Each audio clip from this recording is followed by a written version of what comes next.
Hello everyone, welcome back. Our next presenter is Kevin Clark, Capstone's Technology Support Manager. Kevin and his team work hard to make sure any challenges you may face while using dataPARC are solved quickly and efficiently. He will walk us through some of the support tools dataPARC customers have at their disposal.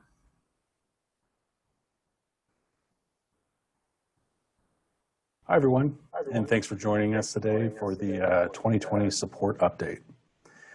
So let's get right into it. All right, so to start, let's go ahead and go over the support and maintenance benefits and how to get the most out of them. So these are the top three.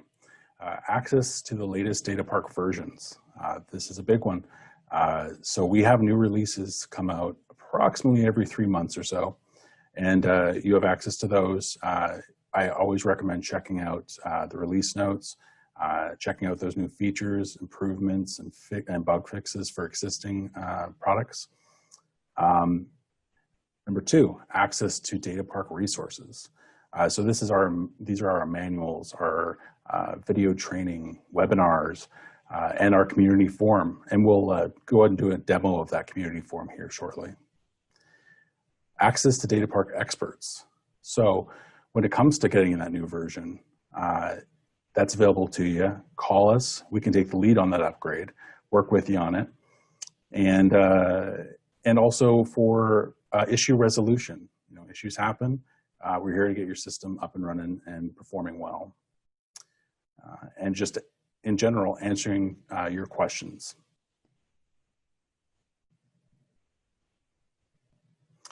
So access to the latest dataPARC versions. So if you haven't already, go to the portal here, the web address is up here, and create an account.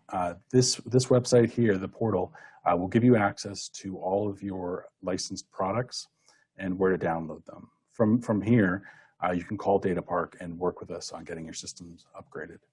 Now the portal is currently in a migration where we are moving the knowledge base articles and video training webinars off of it onto our new community forum.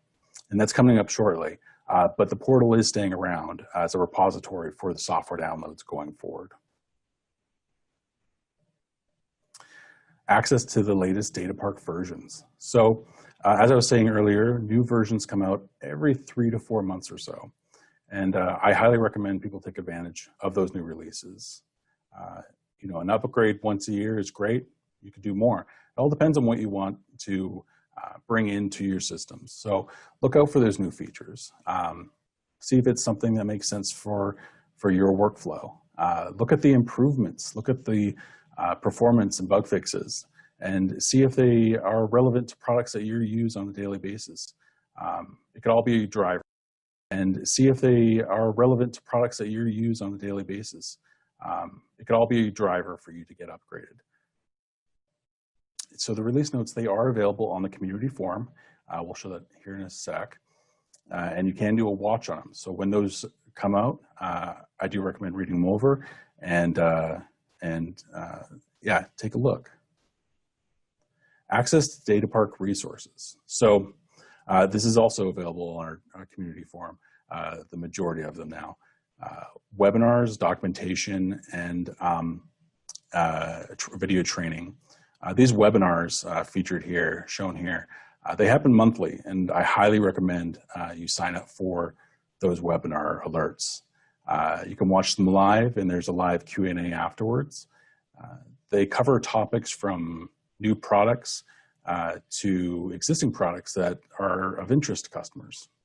So if you don't catch them live, though, they are available in the community forum on demand. And we have a really large growing repository of them. So it's a great training opportunity. So I said those two words a lot, community forum. So let's take a look at it. Let's go ahead and do a demo. Welcome to the community forum. Now this website is separate from the portal. That's portal.capstonetechnology.com. So this new website, community.dataparksolutions.com, is something you will need to create a new account for if you haven't already. To create a new account, go ahead and click on the Register Now link. Okay, so on the register page, you'll need to create a new user. That could be whatever you want. The two really important fields here are company email and company name. So make sure to put in your company email. That is how we validate you have an active support contract which is required for access to the dataPARC community forum. And go ahead and fill out the rest and click on register. Now, once you do that, you will get a confirmation email. Look out for that email. It's very important and it's required for the next steps going forward. And once you go ahead and confirm that email, it'll be about 24 hours for us to go ahead and get that account activated. So what is the community forum? Well, it's a repository of documentation, video training, and webinars, those webinars that occur monthly, knowledge base articles that are written by support specialists and engineers. Now, a lot of this content was previously available on our portal, and we're currently working on migrating that information over to the community forum. Now, new content is being currently made on the community forum, so it's a place to look for that new content, along with our release notes. It's a much more rich experience, so we're excited to have it hosted on this platform. Now, a big motivating factor to creating this community forum was really the community. We wanted a place to bring all of our customers together, a place where customers could ask questions to other customers, a place to search those questions and answers for future viewing, to have a repository of these answers. So once you have an account on the community forum, you can post questions in certain areas. Now, your question may be answered by another customer, or it may be answered by a dataPARC support specialist, an engineer, or a developer. So really, this platform is powered by the community. Let's go ahead and go through each one of these sections. So right in the middle here, we have the knowledge base and discussions. This is what we were just talking about. So looking at this section, at the very start, you see release notes and bulletins. So this is a pretty key area, and this is where we've moved our software release notes to this area. This is where they're currently being updated. So clicking into the release notes area, you'll see the top 2 sticky threads, which are the latest versions of dataPARC in the 7 series and the 5 series. Below that, you'll see all the archival threads. Now, one thing I would recommend, do the watch button here. This watch button will give you notifications both in the community forum and on your email if you so choose. So go ahead and click on watch and choose your options here. So as new releases come out, you'll get a notification of the release notes being available. Clicking into the release notes, you'll see all the details of all the new features, the new improvements, and bug fixes. Let's go back. And let's go ahead and go into security patch compatibility. So this is another good one to watch. So every month we do security patch testing for Windows validation and Excel validation for our latest versions in the 5.6 and 7.0 series. Let's go ahead and click in. And here you'll see what platforms we test, those new patches, those new security updates, and the validation test results. And right below this section here, you have our main product types. So ParkView, data series, server applications, install packages, platforms, and tools. So under the ParkView area, we have all the different major ParkView features. Looking at this list, you'll see they're color-coded by recently updated. So the colors here show that there are new posts in this area and that they are recent. So let's go ahead and click into Logbook. Now right below Logbook there's currently one knowledge base article on Logbook.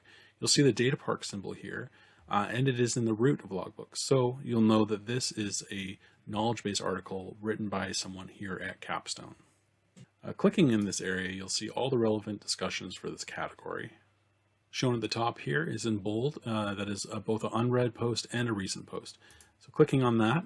Okay, so looking at this thread, we have a customer asking about the equipment dropdown in Logbook. Below that, we had a reply from another customer, Rick G. He had suggested taking a look at a similar thread. And then Nick also replied, Nick Eimers here in dataPARC. He replied with a solution that takes a little bit of SQL knowledge to go through. So it is something that we would normally recommend a customer call in for support. And that's mentioned here, it looks like. But if there is SQL knowledge, then this is an option here. So this is a great place to reference this information. And it looks like we also, Ryan from support also chimed in on this thread. Now, if you wanted to reply to this thread, you'd have the reply button below. Post that. Any customers can go ahead and post in that discussions area. And so keeping those threads going as necessary. So one thing to note with questions that are posed to the community forum, to other customers, and to dataPARC. They aren't necessarily answered in a quick manner. So it may take days or weeks for your question to get answered. So if it is something that you need to get done, you're always welcome to call dataPARC support. So another thing to note is that watch button that I mentioned back for the release notes. That also exists for just normal threads. So you can do that for the thread view as well. Another option is if you want to come back to this later, you could bookmark this. This is something that you could do instead of having to favorite it in your browser if it's something useful to you. And these bookmarks, they're shown up above. If you look at your profile, click on bookmarks. These are the bookmarks you have available. You can also filter. So a good way to keep track of the content that you're viewing. So let's say I didn't find the information I was looking for in Logbook. Well, I have the option to create a new thread. So to do that, you can go ahead and click on this Post Thread button. You put your thread title in here. The body, you can include attachments or images or even a video.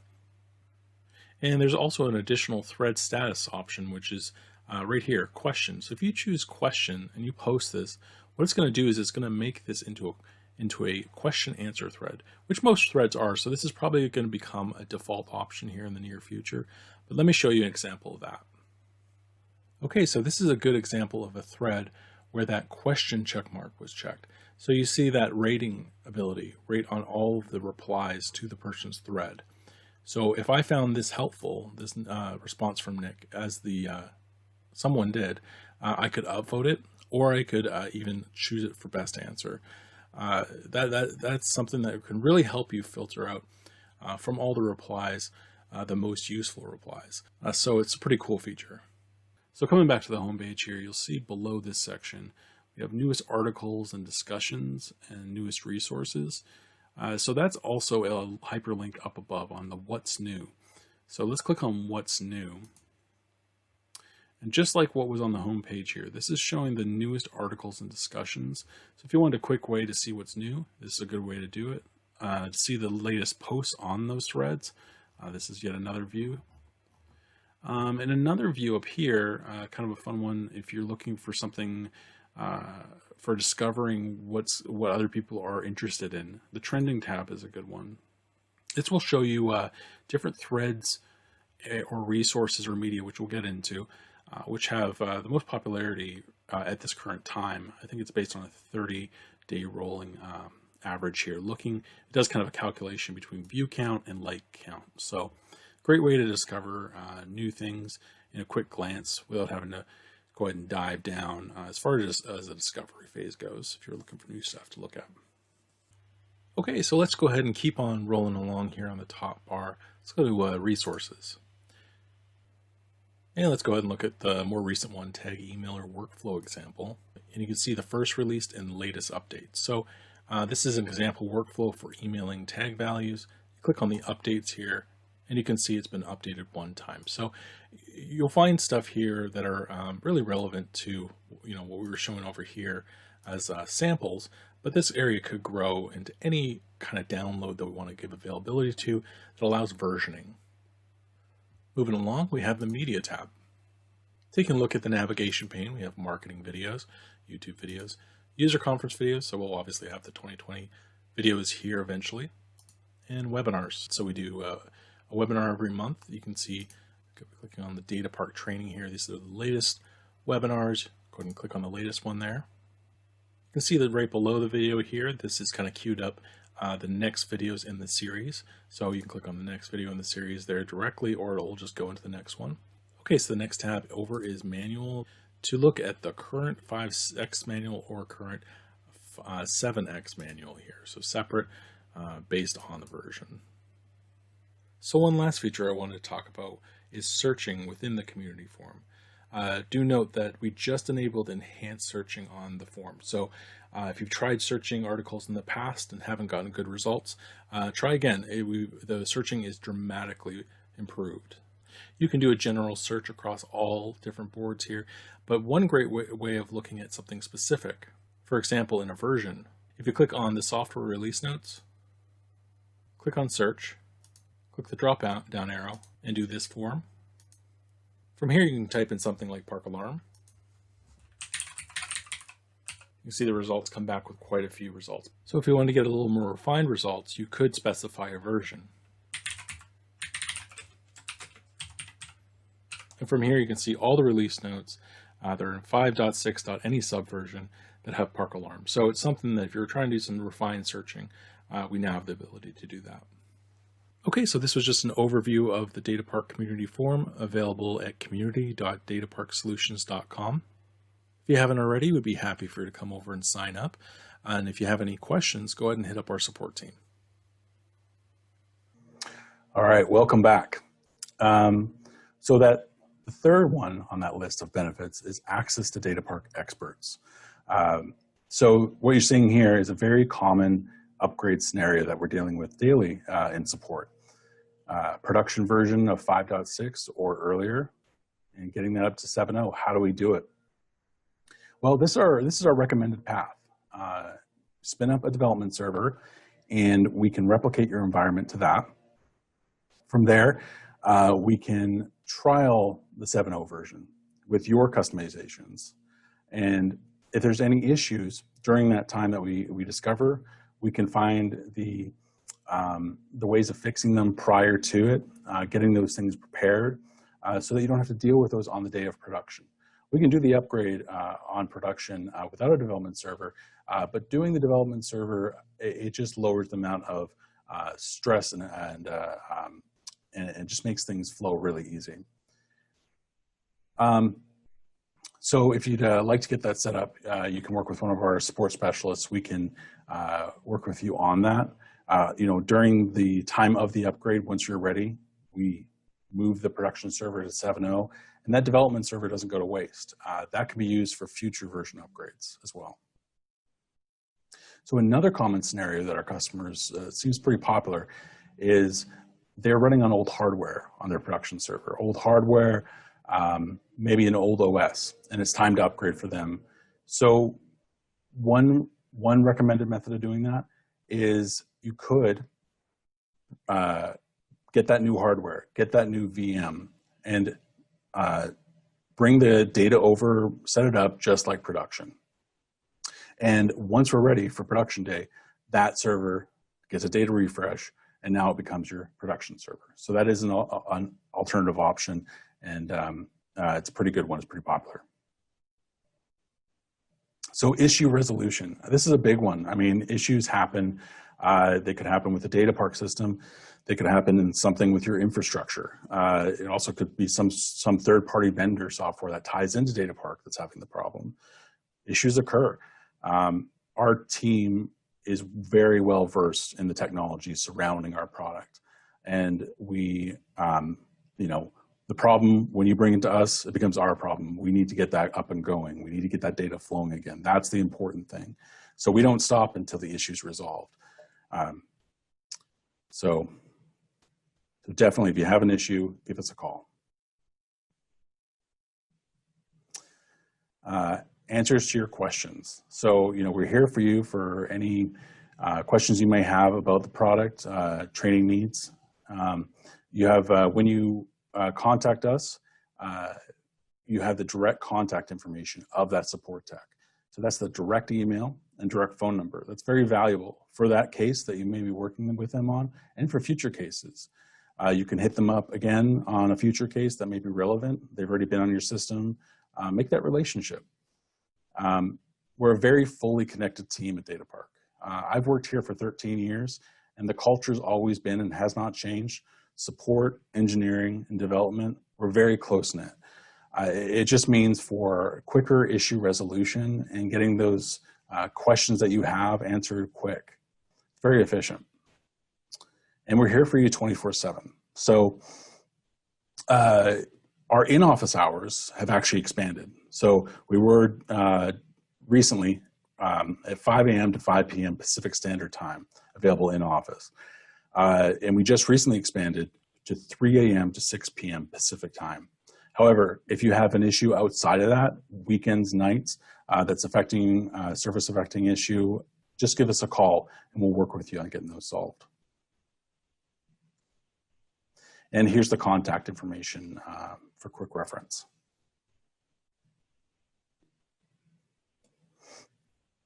So we wanted to give you all an opportunity to meet support. This is these are the people that you're going to be working with for years ahead. And we thought it'd be nice to, give you a face to put to the voice. So recently, last week, I sat down with the members of support and did a personal Q&A. And so we wanted to share that with you. Here you go. So please introduce yourself and how long have you worked here at dataPARC? I'm Trin. I've been with Capstone for about 14 years. My name is Toby Allen, and I've been working for dataPARC for 5 years. My name is Bobby Archer, and I've been on the support team for a year and a half. I'm Brad Keller, and I've been with dataPARC here for a little over 3 years. My name's Dale Lefevre. I've worked at dataPARC for almost 4 years, coming up in October. Well, I am Corey Kimball, and I have worked for dataPARC for a little over 2 years now. My name's Yi. Full name is Wang Yi. I'm working for Capstone for about 4 years. My name is Ryan Purdue, and I've been with dataPARC for about 7 months. Tren, so you've been working for Capstone since 2006. How would you say Capstone has changed in that period of time? We have a lot more employees. I think the culture is still the same. Culture hasn't changed, even though we're part of a larger corporation now, but our culture hasn't changed all that much. And you can tell just, by the number of people who've stayed on for so many years. Ryan, so you're the newest member of the support team. Is the job what you expected or anything you didn't expect? I think I had pretty good expectations coming into it. I previously was working at HP with their quality assurance team. And after joining here, I've been able to transfer some of those skills over and learn some new skills. There was a little bit more SQL knowledge that I was not expecting, but I've been really glad to pick a lot of that up. So what's your background in the software and tech industry, and what got you interested in the field? Well, computers has always been an interest to me. I mean, I started off in biochemistry. I was doing research on the wet bench as a lab tech, in the trenches of science, so to speak. But I got the opportunity to take a course or a year-long course in computer as a computer technician. So I got into that, did really well with that, and I got a job almost immediately working for a school district or school division in Canada, up in the Manitoba province. So I was the sole support for 2 school divisions with over 400 computers and a lot of users. And we were running Novell 3.12 back then, and then we upgraded to Novell 4. That was fun. I went into, I got on with a consulting company when I moved out here. And from there, I went to Pacific Corp for a little while.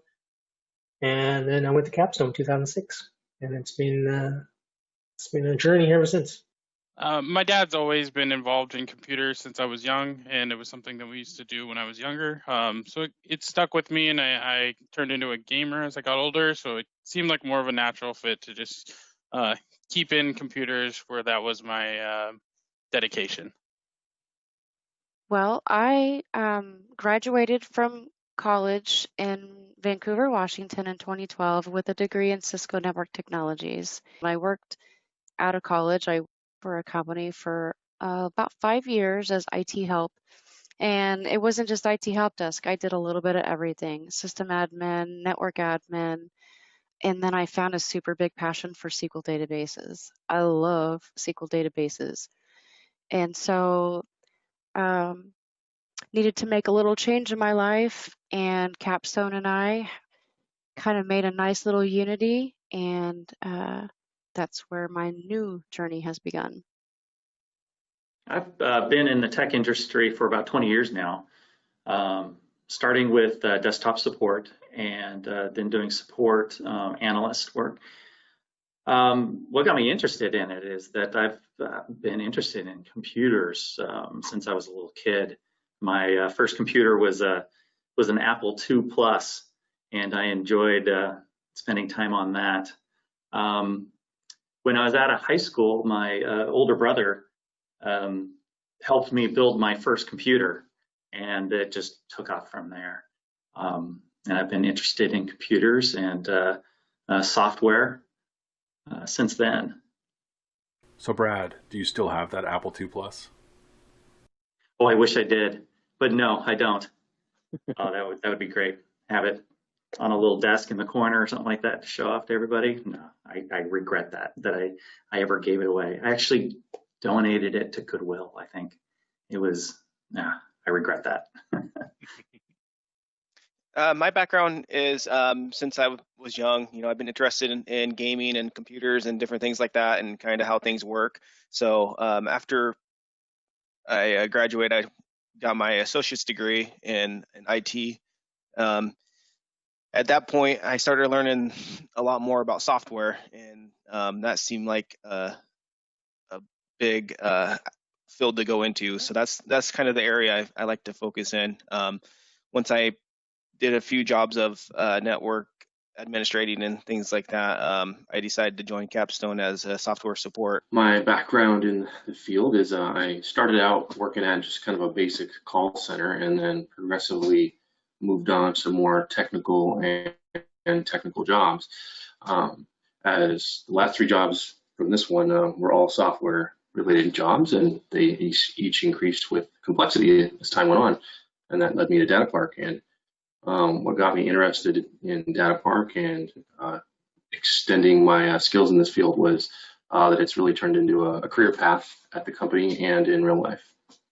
I actually studied in Canada, University of Waterloo. I got a bachelor degree on computer science, so I actually know how to do the programming. I worked for one company. It was actually producing circuit board. So I work as QA for that in Canada, and also I working as an IT job. My background is in the computer science field. I graduated from WSUV in 2014, and I majored in computer science and got a minor in mathematics. I first got interested in tech pretty early on in my life. It was probably around 3, where I was kind of first introduced to video games, which sprung me forward in that direction. And ever since, I kind of just ate any sort of electronic and technology that I kind of came across. It was really interesting kind of growing up and kind of seeing the birth of the internet, which was really interesting. So what would you say is something unique about working here at dataPARC? Well, I really enjoy the culture here at dataPARC, and I think that's why that's one of the reasons why I've stayed on as long as I have is the culture. It's a really good culture here. I think the constant learning and development of myself through the new versions and through the new technology that we adapt is probably one of the best things that I enjoy. It provides a lot of personal development. The most unique thing that caught my attention is it's kind of like living in a big city but in a suburban area. So that's how I feel about Capstone. We're owned by a bigger company, but we still have the small town feel. I've never been with a company that takes such good care of their people. The little perks and bennies here and there. I do miss the snack fridge because now I have to supply my own. But everybody, it's just a good small town feel. It's not a dysfunctional family. It's a pretty good communicative family, and that's something that I was not used to. One of the things that I find unique is with the support group, we work very close together, and we're able to bounce ideas off one another when we're having an issue that we are having difficulty solving, and the collaboration between the team members is a relationship that I really appreciate and enjoy working with everyone in the group. The most interesting part of my job is kind of the diversity of calls that we get, not knowing what's going to come through when you get that phone call or take a ticket out of the queue. So every day is a different thing to do, a new challenge. Sometimes you see things before, sometimes it's a brand new thing that you have to work with the developers with, or work with engineering, or talk to my team and figure out the answer. I think working at dataPARC has been different from other companies in that it's a much more laid back atmosphere. When I come to do my job, I don't feel stressed out about meeting a deadline or making management happy. I'm able to just come in and focus on problems and get my work done and enjoy being there. In addition to that, there's a lot of small perks. There's great places to sit and watch some TV or some snacks in the office, and it just makes coming to work that much more enjoyable. For me, like personally, I can work from home. I can work from home. All the work can be done remotely, so that's unique from other job I had. And also I can talk to everyone, even the development department, or support, or engineer. Whenever I want to talk to, I can reach them directly. That's kind of unique for me. I think what's most different is the teamwork that the support team brings. In previous jobs, it was more of like a lone wolf. Whatever you could do on your own was kind of deal. But on the dataPARC support team, it's really highly collaborative. We are often bouncing ideas back and forth on each other, and I think that kind of helps speed along problem solving. So what are some fun activities or hobbies that you participate in outside of work? Well, I'd say photography is a huge pastime of mine. Although lately I've had a little bit of a creative block, but I've put out a good body of work out there. I also like to go hiking, and I also do a lot of mountaineering when I can, when I'm not injured. I've been up Mount St. Helens 22 times. I've summited 20 times. I've been up Mount Hood, Mount Adams, Mount Shasta.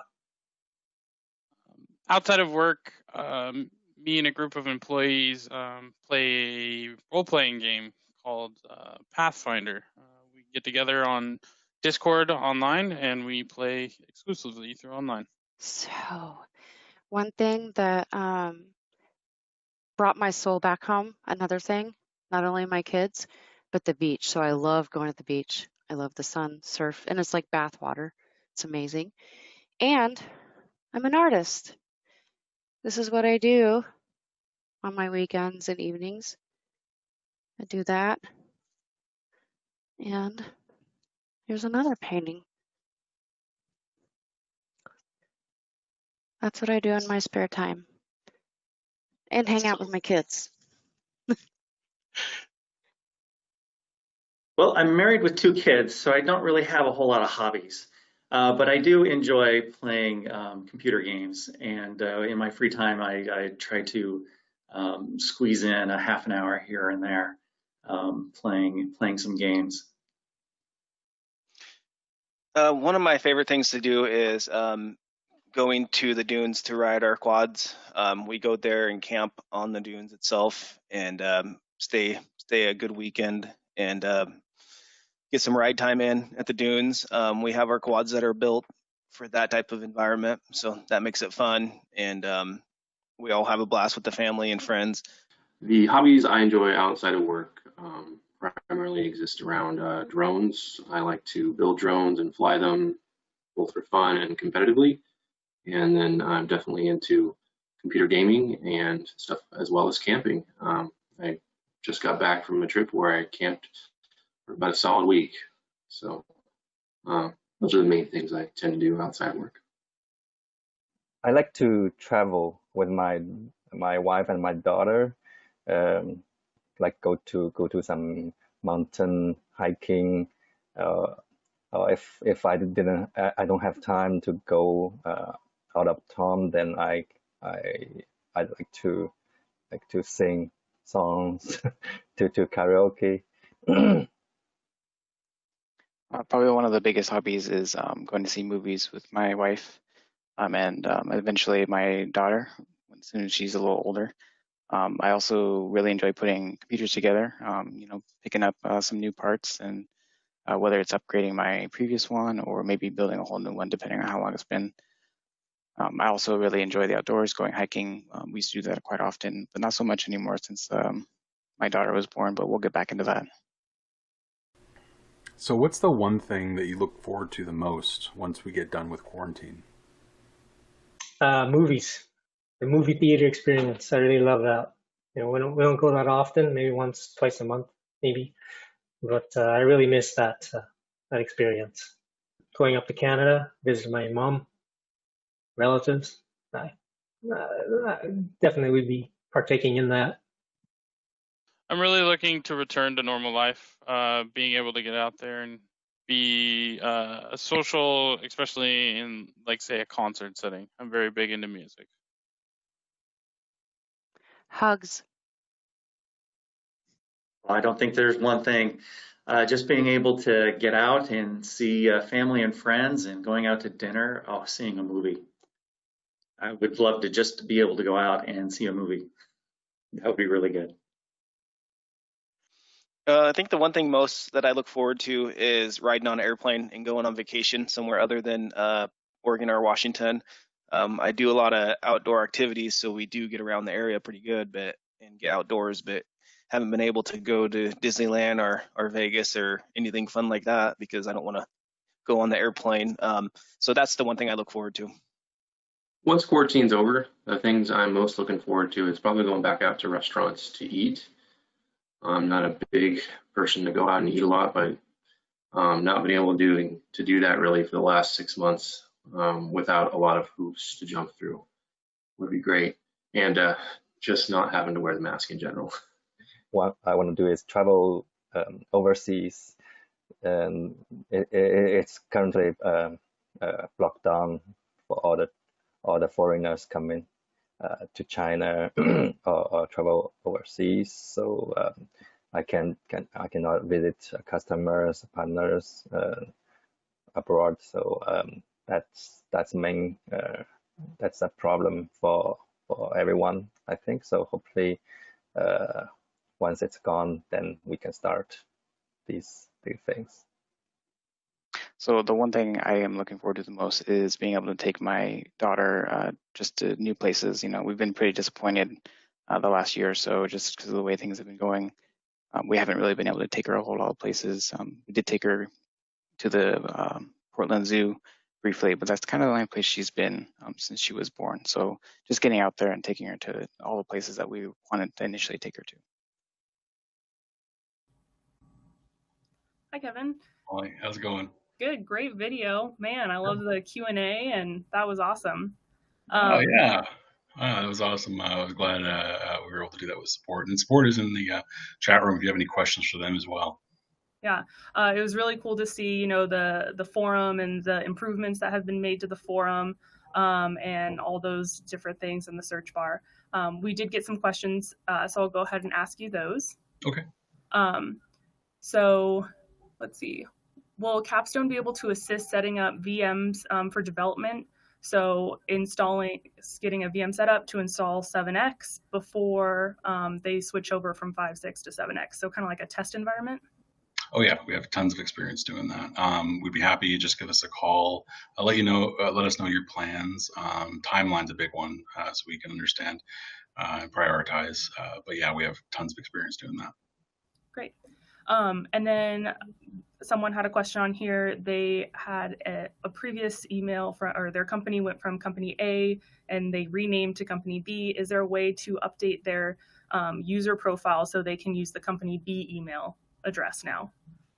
Oh, for sure. Is that for like support tickets? I'm assuming that's for like support tickets, or it might be for. Or it's for like logging into the to the forum. So they had, you know, their company name used to be, say, Capstone, but then so capstonetechnology.com, but then it moved to dataparc.com. So can they update their email for that? Yeah, or so do I they think have to create a whole new user account? yeah. So for the community form, I believe you can actually go into the profile settings, and I believe you can do that yourself. If not, I'll go in there and enable that. I don't see a reason not to do that. On the portal, just let us know if that's something we need to do, and we would need to do that for the portal for the support downloads. So yeah, if that's incorrect, please let us know. Great, thanks. And yeah, questions are still coming in. So I know other people might not be able to see the questions, but I can see the questions on this side. So, you know, don't be shy, fire away. It doesn't look like they're coming in for the users, but we can see them over here. So there might be sensitive customer data that might want to share in the forums. It can be restricted only for Capstone and the company employee using the portal. For the community forum, that's public to the any information you post in there is to the community. So just be aware of that. If there's anything that you'd like to blur out, I would recommend doing that in like a photo editor.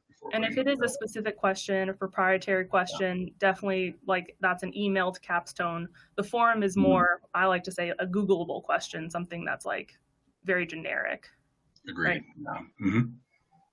Cool. See anything else?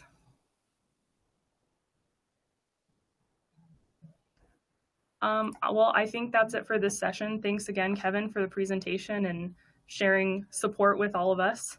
Absolutely. Yeah. Our next session starts at 11:10, so we'll see you in 7 minutes.